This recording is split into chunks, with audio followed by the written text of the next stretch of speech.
mon propos, je voudrais remercier les organisateurs pour cette invitation et pour cette occasion qu'ils me donnent de parler de défis de la prise en charge des affections rhumatologiques du sujet âgé. Je pense que mon exposé sera un peu mieux compris puisque le professeur Patrick a donné les explications que je pouvais pas donner dans les détails. Comme lui, il a fait gériatrie. Moi, j'ai fait un peu de gériatrie et je m'occupe aussi des personnes âgées qui souffrent de rhumatisme. Je n'ai pas de conflit d'intérêt. Voici l'agenda de ma présentation. Il faut savoir que la proportion des personnes âgées est en pleine augmentation en ce moment. Hein. Donc, à l'an 2000, les personnes âgées de plus de 60 ans représentaient à peu près à peu près 8% de la population mondiale. Et d'après les projections, l'année prochaine, 2025, ce taux va passer il va doubler pratiquement, presque de 13%. Et c'est un groupe de personnes chez qui on rencontre beaucoup de pathologies rhumatologiques et il y a donc un besoin de bien les traiter et parce que ce sont des personnes, comme il a dit dans sa démonstration, sont des personnes qui vont avoir des présentations pathologiques très atypiques et ce sont des personnes qui ont aussi beaucoup de comorbidités. La définition de la personne âgée, le vieillissement, etc., il a fait mieux que moi, je ne reviens pas dessus, mais il faut savoir que tout ceci va se passer, le mécanisme de vieillissement se passe à 3 niveaux à peu près, grosso modo. Je ne vais pas rentrer dans les détails. D'abord au niveau infracellulaire, je cite juste, cellulaire et systémique. Et les conséquences de tout ceci seront l'accumulation des dommages moléculaires au niveau infracellulaire, le défaut de réparation tissulaire au niveau cellulaire et au plan systémique, une diminution de la réponse au stress. Ceci sera responsable, on va engendrer 3 modèles sémiologiques du sujet âgé. Il l'a dit, je ne vais pas entrer dans les détails, je cite simplement modèle monosymptomatique, modèle en cascade, modèle d'emprunt. Il a bien expliqué dans son exposé. Et tout ceci aura des implications cliniques pathologiques sur les différents systèmes fonctionnels de l'organisme, y compris donc le système locomoteur. Et au plan locomoteur, les pathologies du sujet âgé sont variables, donc très nombreuses. Les pathologies vont des pathologies dégénératives comme l'arthrose, qui est la pathologie la plus fréquente, au rhumatisme inflammatoire chronique, en passant par l'ostéoporose et l'arthropathie microcristalline, la fibromyalgie et la sarcopénie. Ici en Afrique, j'aime bien cette étude qui avait été publiée par le professeur Ouedraogo et collaborateurs, donc au Burkina Faso, qui avait inclus plus de 4000 patients, parmi lesquels 11,85% de patients âgés de plus de 65 ans. Et il y avait bien entendu plus de femmes que d'hommes. Et les pathologies qu'ils avaient décrites, à ce moment-là, c'était beaucoup plus les pathologies dégénératives et l'arthrose. Mais il avait également signalé une importance des comorbidités, en particulier l'hypertension artérielle, le diabète et les maladies cardiaques ou cardiovasculaires, si vous voulez. Pourquoi je parle de défi de la prise en charge? Parce que déjà poser même le diagnostic de maladie rhumatismale chez un sujet âgé, c'est compliqué. Pourquoi? Parce qu'il y a des changements physiologiques. Le professeur Patrick vous l'a expliqué, perte cognitive, altération du système immunitaire, dans un contexte de multimorbidité, donc comorbidité, polypharmacie, donc c'est ça qu'il appelait polymédication, de syndromes gériatriques tels que la fragilité. Il a bien défini le phénotype clinique des maladies rhumatismales inflammatoires est différent chez les personnes âgées. Quelles sont ces particularités dans les rhumatismes des personnes âgées? Il faut grosso modo distinguer 2 catégories. D'abord, les pathologies qui commencent tôt dans la vie progressent avec le vieillissement.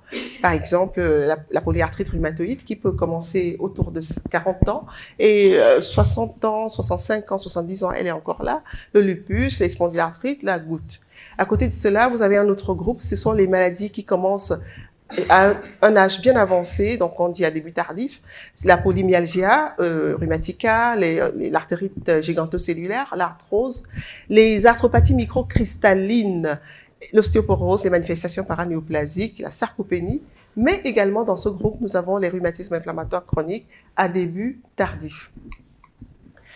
Prenons le cas de la polyarthrite rhumatoïde à début tardif.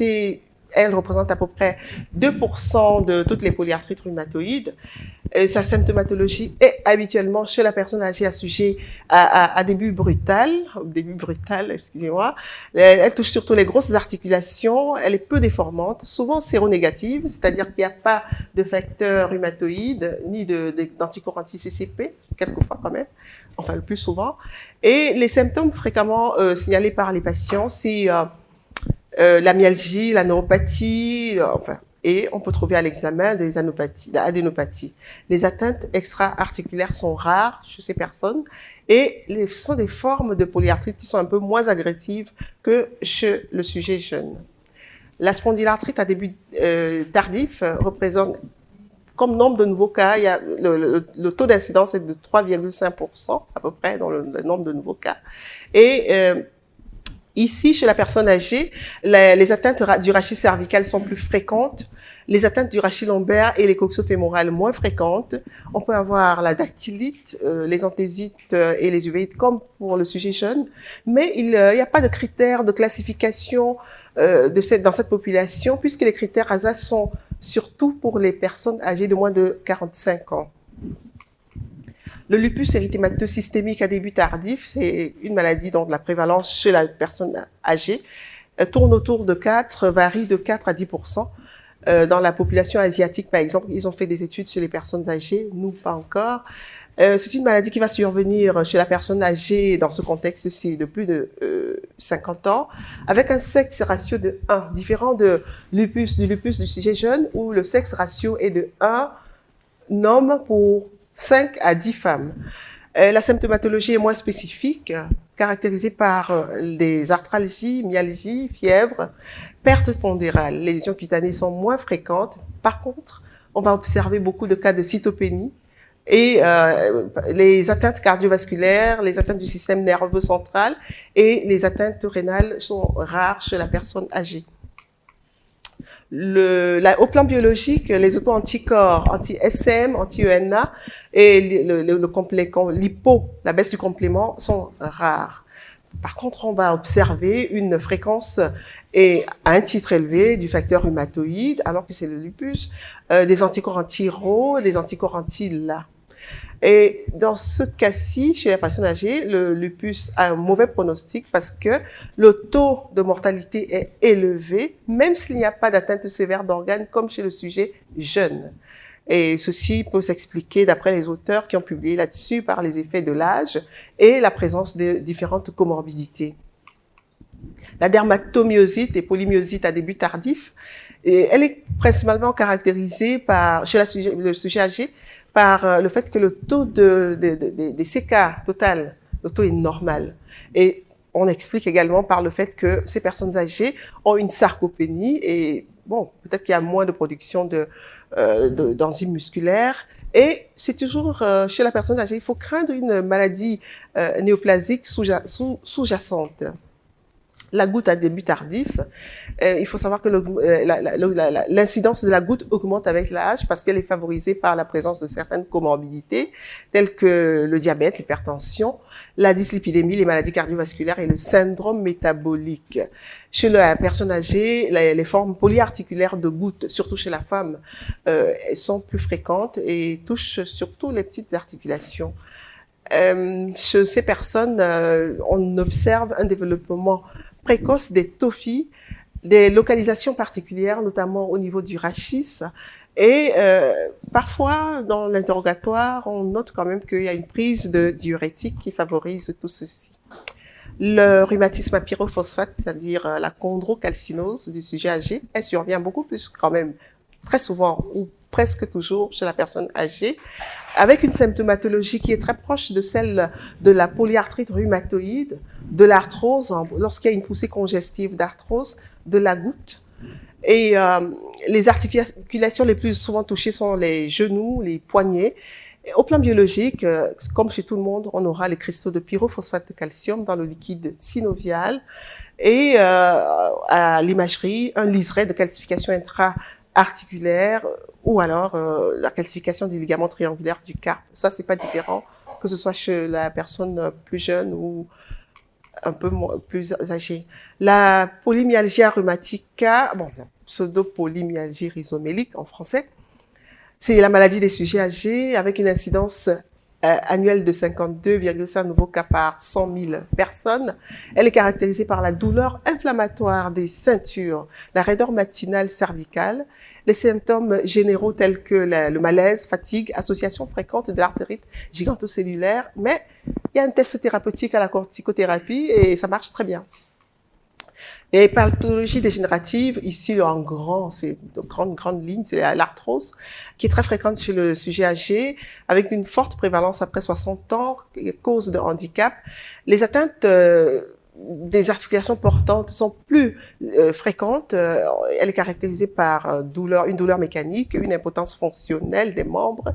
Et aussi, quand même, dans cette tranche, hein, on se rapproche de l'invalidité. Donc, la prise en charge est très onéreuse parce qu'il faudra envisager les arthroplasties. L'ostéoporose, définie par l'OMS, si on fait une densitométrie osseuse, par un T-score inférieur à moins 2,5 déviations standard, elle est fréquente chez le sujet âgé. C'est une cause majeure de morbidité aussi. Et les facteurs de risque ici chez la personne âgée, c'est la sarcopénie, les fragilités, les chutes. Et bon, quand même, on leur donne du calcium, la vitamine D et des biphosphonates. Sur le plan thérapeutique, quelle est la difficulté? Quel est le challenge?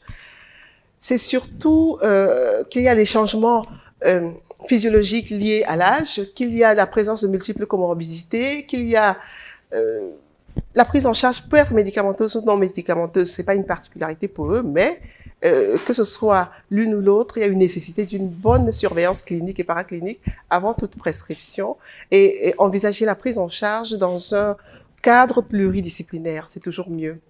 La prise en charge médicamenteuse, par exemple, les médicaments qui sont souvent utilisés pour les traitements en rhumatologie, ce sont les anti-inflammatoires non stéroïdiens, les anti-inflammatoires stéroïdiens, les anti-arthrosiques symptomatiques à action lente, les traitements de fond, qu'ils soient classiques ou alors les biothérapies. La prescription des anti-inflammatoires non stéroïdiens chez la personne âgée est fréquente. Hein. C'est la première ligne de traitement pour soulager la douleur dans tous les contextes, pas seulement en occidental, même en Afrique, pour diminuer l'inflammation également. Mais ce traitement est grévé de plusieurs complications indésirables, notamment au plan cardiovasculaire, digestif et rénal. Les effets indésirables cardiovasculaires, c'est l'augmentation de la tension artérielle, le professeur Patrick l'a dit, l'exacerbation de l'insuffisance cardiaque, et il y a un fort risque d'AVC. Et pour cela, il faut surveiller la pression artérielle chez toutes les personnes âgées que vous prenez en charge en prescrivant les anti-inflammatoires non stéroïdiens, faire un électrocardiogramme, ça coûte pas cher, l'échographie cardiaque peut-être un peu plus cher, oui. Et on oublie toujours le profil lipidique, c'est important. Il faut réduire, il l'a dit dans sa prescription concernant les médicaments de manière générale, dans sa présentation, pardon, il faut réduire la durée du traitement qui doit être la plus courte possible chez la personne âgée. Quand on prescrit les anti-inflammatoires non stéroïdiens, donner la dose efficace la plus faible possible, ou bien la faible dose la plus efficace possible, et bien peser les avantages et les risques avant d'envisager toute prescription d'anti-inflammatoires non stéroïdiens chez la personne âgée. Les effets digestifs des anti-inflammatoires non stéroïdiens, notamment les troubles dyspeptiques, tout le monde connaît. Il y a un grand risque d'hémorragie digestive parce qu'ils ont déjà une fragilité de la muqueuse, les ulcères gastro-duodénaux, les perforations digestives liées à la prise des anti-inflammatoires non stéroïdiens. Et pour cela, il faut faire toujours un monitorage. Je dis toujours, mais dans notre contexte, c'est un peu difficile, hein. Il y a beaucoup de problèmes. Mais en général, il faut faire un monitorage gastrique, faire une surveillance hématologique parce que parfois il se plaint pas mais il y a l'anémie et quand vous faites une NFS vous constatez que il y a 2 semaines il avait 12 grammes mais maintenant il est à 7 grammes donc si on n'a pas fait cette surveillance on est mal. Et il faut faire un monitorage rénal parce que on peut avoir une baisse de la filtration glomérulaire. Concernant la toxicité rénale des anti-inflammatoires non stéroïdiens chez la personne âgée, il y a un gros risque quand même de toxicité et ceci par le biais des troubles hydroélectrolytiques, les œdèmes, enfin ça va entraîner comme conséquence des troubles hydroélectrolytiques, les œdèmes par retention sodée, la néphrite interstitielle, ça on a beaucoup de néphrite chez nous, la nécrose papillaire, ça aussi parce qu'il y a beaucoup d'automédication dans notre contexte. Au Cameroun, je ne sais pas si ici c'est pareil, on vend les médicaments au gazon. Et donc, dès que j'ai mal, je vais au gazon, j'achète les médicaments et voilà. Donc, le syndrome néphrotique, les aggravations, si on a déjà une lésion rénale existante, mais en prenant les anti-inflammatoires, chez la personne âgée, il y a des risques d'aggraver, de tomber en maladie rénale chronique, éventuellement être dialysé. Et qu'en est-il des traitements de fond? J'ai pris ceux qui sont le plus prescrits dans notre contexte. C'est le méthotrexate, qui a une toxicité hématologique avérée chez le sujet âgé. Il faut vraiment faire très attention avec les cytopénies, les pancytopénies. Il y a une toxicité hépatique, toxicité rénale, et il faut toujours faire une surveillance biologique, hématologique, rénale et hépatique avant de prescrire. La sulfasalazine. Ce sont des médicaments qui sont utilisés dans le traitement de la polyarthrite rhumatoïde ou alors les formes périphériques de spondylarthrite. Donc, il y a une toxicité hématologique avérée, notamment la granulocytose, mais parfois la pancytopénie, les anémies mégaloblastiques. Il faut faire une surveillance hématologique. Pour ce qui concerne les biothérapies, les anti-TNF-alpha, les données sont contradictoires sur le risque infectieux. Parce qu'en fait, pour les anti-TNF-alpha, ce sont surtout les risques, c'est surtout le risque infectieux. Il y a une augmentation du risque infectieux identique, quel que soit l'âge, pour ce médicament. Mais par rapport aux autres biologiques, notamment le baricitinib, le tocilizumab, rituximab, tofacitinib, etc., les événements indésirables graves après 65 ans sont supérieurs c'est-à-dire comparé aux sujets plus jeunes. Et cet événement indésirable, c'est surtout les infections, les problèmes cardiaques. Et pour cela, il faut simplement arrêter le traitement. Et je voudrais juste signaler que le tocilizumab peut entraîner une diverticulose, une diverticulite. Et donc, si jamais, on ne sait jamais, hein, il faudrait faire attention par rapport à ça. Quelles sont les précautions? Il faut toujours rechercher les autres précautions, rechercher activement les infections sous-jacentes, vacciner le patient, le professeur l'a dit tout à l'heure, par rapport à la grippe, l'hémophilus, le pneumocoque, et chez nous, hein, la tuberculose, ça c'est important pour nous, puisque de toute façon, avant de prescrire une biothérapie, il faut faire un test de dépistage de tuberculose latente, faire le quantiféron. Je ne sais pas si ça se fait ici, chez nous on le fait sous couvert, le centre Pasteur. Donc, maintenant, ça sont les médicaments, mais aussi les traitements non médicamenteux peuvent aussi avoir leurs complications. Je prends le cas de la kinésithérapie. Il faut faire face à la fatigue émotionnelle du patient, les problèmes cognitifs, les malaises qu'il peut avoir pendant... parfois, ils disent « ma tête tourne », mais c'est parce qu'il se sent pas bien quand il dit « ma tête tourne ». Mais il y a plus grave encore. Il y a des inconforts dus à la position. On vous dit « mettez-vous comme ça », etc. Mais j'ai vu ça avant de venir, risque de fracture de côte. Et c'était compliqué chez nous, parce qu'on a cru que le kiné a fait exprès, alors que c'est le pauvre, il n'avait pas fait exprès, il a commencé à masser. Bon. Le risque de chute avec les appareillages, il faut également, on doit toujours lutter pour que le sujet âgé adhère à ce traitement. Et il faut malheureusement, ou heureusement, faire un programme personnalisé. Je pense que le professeur Allo va tout à l'heure nous expliquer mieux comment il faut faire pour que le sujet âgé adhère au traitement dans les questions, parce que moi je présente, mais je vais aussi poser une question. Sur le plan psychologique, c'est aussi important, c'est aussi un challenge, parce que le malade, enfin la personne âgée a une douleur chronique et qui réduit sa mobilité, qui le rend dépendant, donc il est un peu déprimé, anxieux, donc il faut un soutien psychologique. La famille doit être présente. C'est toujours pas le cas. Au début, oui, avant, oui. Mais maintenant, là, avec nous, notre génération, c'est quand même un peu compliqué d'être à côté de nos personnes âgées. Les services de santé mentale doivent être appelés au secours, ce qui permet à la personne âgée d'être un peu mieux, d'avoir le sentiment qu'il est bien entouré et de peut-être adhérer. On pense également que la perte de la masse et de la fonction musculaire liée à l'âge peut compliquer la gestion des maladies rhumatismales en augmentant la fragilité et le risque de chute. Donc, il faut faire attention à tout ça. Il faut, quand vous recevez les personnes âgées, leur proposer des exercices isotoniques pour du renforcement, de l'alimentation, parce qu'ils mangent pas toujours bien, l'alimentation riche en protéines et en nutriments essentiels pour le maintien de la masse musculaire. Last but not the least, c'est comme ça que nous on dit au Cameroun, c'est le problème financier.